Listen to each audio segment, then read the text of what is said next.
Hello friends, आज हम आपको केदारनाथ यात्रा के बारे में बताने जा रहे हैं कि कैसे आप कम से कम बजट में अपनी यात्रा को सुरक्षित रूप से संपन्न कर सकें। और आप अगर पैदल जा रहे हैं तो घोड़े खच्चरों से सावधान रहें। स्क्रीनशॉट ले लें जो आपको अपने साथ ले जाना है, जैसे गर्म कपड़े, ट्रैकिंग शूज़ वगैरह और जो भी मेडिसिन्स वगैरह हैं वो आप ज़रूर अपने साथ रख लें, जिससे कि आपको यात्रा में अगर कोई भी परेशानी होती है तो आप उसे यूज़ कर सकें। वैसे तो ज़रूरत ना ही पड़े तो सही है, क्योंकि भगवान का नाम लेते जाएं और ऊपर चलते जाएं, आपको कोई दिक्कत नहीं आएगी। और लगभग 5 से 6 हज़ार में आपका आना जाना आसानी से हो सकता है, अगर आप घोड़े खच्चर का इस्तेमाल नहीं करते हैं तो। और अगर आप उनका यूज़ करते हैं तो लगभग 10,000 में आपकी यात्रा हो सकती है। अगर आप हेलीकॉप्टर से यात्रा करना चाहते हैं तो ये है किराए की लिस्ट। और आप अगर हरिद्वार से आते हैं तो आपको शेयरिंग टैक्सी वगैरह भी मिल जाएंगी, और अगर आप पर्सनल गाड़ी करना चाहते हैं तो वो भी आपको अगर आपको केदारनाथ संबंधित कोई भी जानकारी चाहिए तो आप कमेंट बॉक्स में हमें ज़रूर कमेंट करें, और आपको हम पूरी जानकारी देंगे और आपके कमेंट का रिप्लाई भी करेंगे। जानकारी आपको आगे वीडियो में मिल जाएंगी, जो भी सवाल हैं।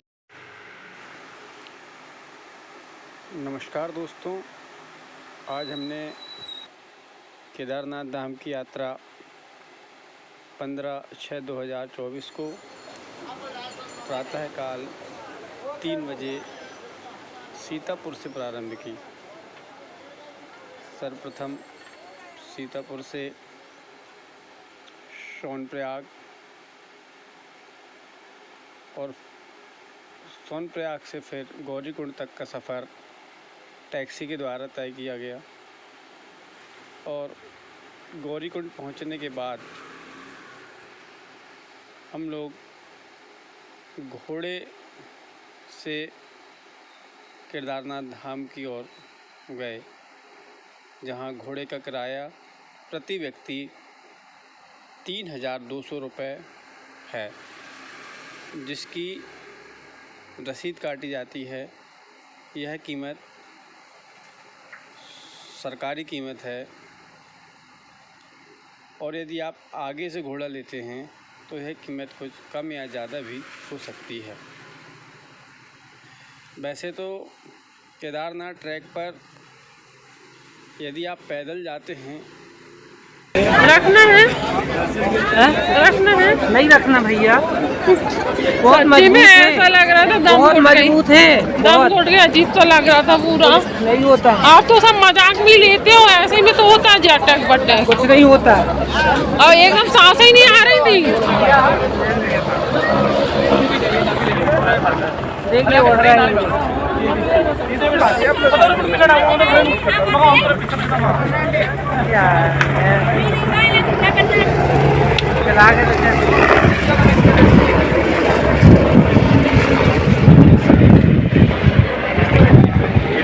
एक सेकंड सही है यार, एरोप्लेन पता लगती है। हम लोग जब पहुंचे थे, जब यहीं से लाइन में लगे थे, कभी कभी थोड़ा आगे पीछे भी हो सकता है। और ये जगह जगह जब हम केदारनाथ ट्रैक पर ऊपर चढ़ते हैं तो जंगल चट्टी, छोटी लिंचोली, बड़ी लिंचोली, जो बहुत सारे पड़ाव पड़ते हैं, वहाँ पर बीच में हमें दुकानें उपलब्ध रहती हैं, जिसमें हम अपना भोजन पानी कर सकते हैं। और ये केदारनाथ मंदिर के समीप का दृश्य है।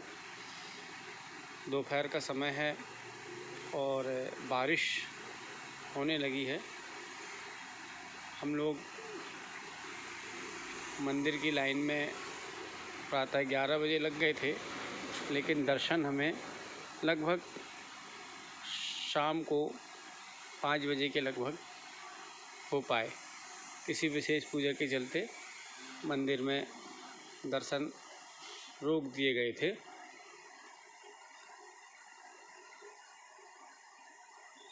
ये दर्शनार्थियों का सैलाब जो आसपास के क्षेत्र में भ्रमण करते हुए मंदिर परिसर में जो लाइन लगती है वह पीछे से लगती है। वहाँ पे एक बहुत बड़ा हॉल है, उसके अंदर आते हुए अपन मंदिर के दर्शन को आते हैं। और शाम को 7:30 बजे मंदिर में संध्या आरती होती है, जिसमें सभी भक्तगण शामिल हो सकते हैं, जिसकी लाइन बाहर की तरफ रहती है। और यह मंदिर का मुख्य द्वार था, जहाँ से लोग अंदर दर्शन के लिए प्रवेश करते हैं। और मंदिर के सामने का नज़ारा, पूजा प्रसाद की दुकानें और लाइन में लगे श्रद्धालु, और ये साइड में जो बाबा जी सबको आशीर्वाद देते हुए। केदारनाथ में आपको ये बाबा जी अक्सर मिल जाया करते हैं, कुछ मंदिर के सामने भी और कुछ मंदिर के पीछे।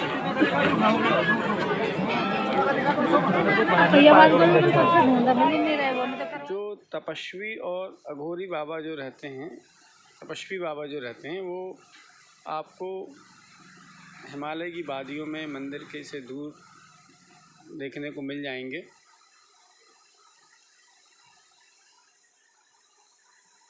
भारी भीड़ है।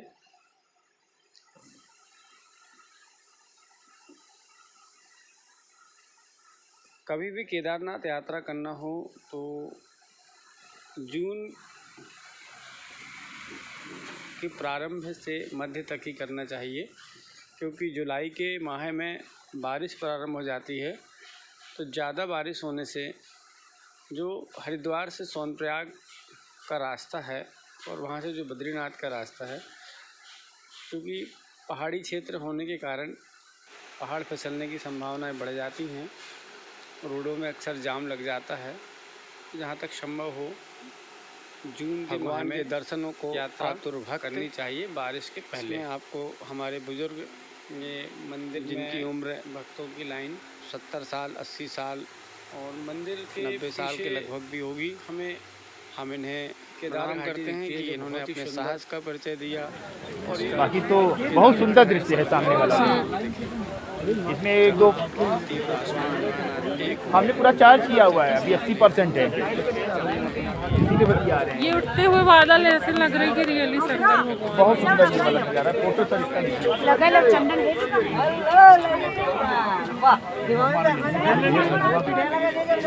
रखना है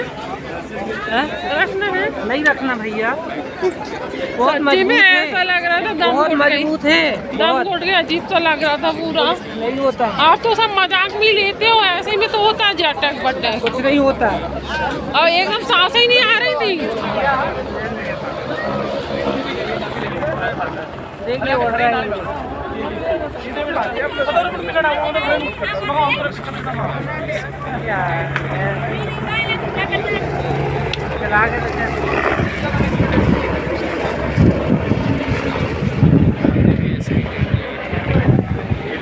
एक सेकंड सही है आ रहा है। 500 रुपये था।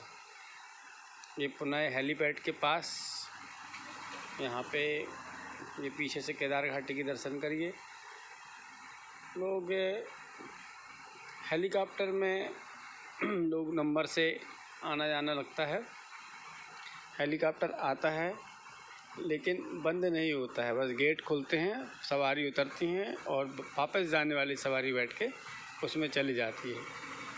हेलीकॉप्टर की यदि आपको यात्रा करना है तो इसके लिए आपको IRCTC से बुकिंग कराना पड़ता है। किसी अन्य साइट या इंस्टाग्राम पर आने वाले किसी भी लिंक से इसकी बुकिंग ना करें। IRCTC की अधिकृत वेबसाइट से ही हेलीकॉप्टर यात्रा की बुकिंग करें। ज़्यादातर यह फुल रहती है, आपको अपना पूर्व प्लान बनाना होगा तब यह बुकिंग मिल पाती है। ये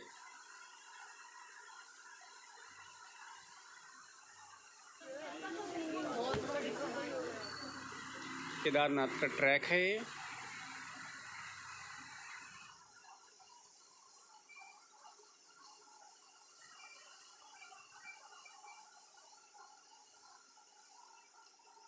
आप यदि सुबह ट्रैक प्रारंभ करते हैं, ये हमारा टेंट जिसमें हम लोग रुके हुए थे, यह है भैरवनाथ मंदिर की पहाड़ी के पास है। और ये प्रातःकाल का नज़ारा।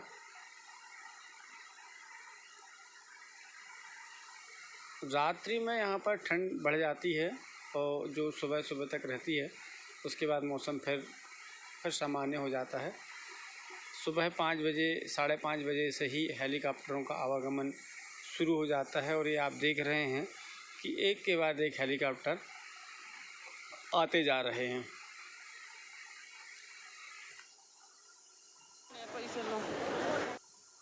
आप यदि सुबह 10 से रात को 3 बजे यात्रा प्रारंभ करते हैं तो सुबह पैदल में भी आप 10 से 11 बजे तक के केदारनाथ पहुंच जाएंगे।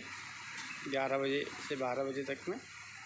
फिर आप दिन में वहां दर्शन करिए, रात में स्टे करिए और प्रातः काल में केदार घाटी का अद्भुत नज़ारा देखिए। सुबह फिर दर्शन करिए और उसके बाद फिर आप वापस दूसरे दिन अपने नीचे सोनप्रयाग की तरफ वापस हो सकते हैं। हम लोग भी दूसरे दिन सुबह 6 बजे उठकर 7 बजे वहाँ से रवाना हो गए थे। ये केदारनाथ का ट्रैक है।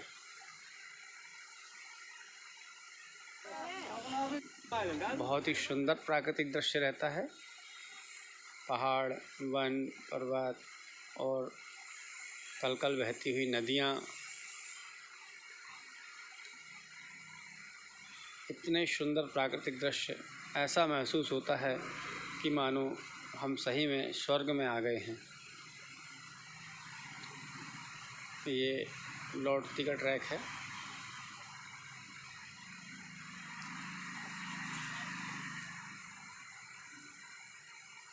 बहुत ही सुंदर सुंदर नज़ारे।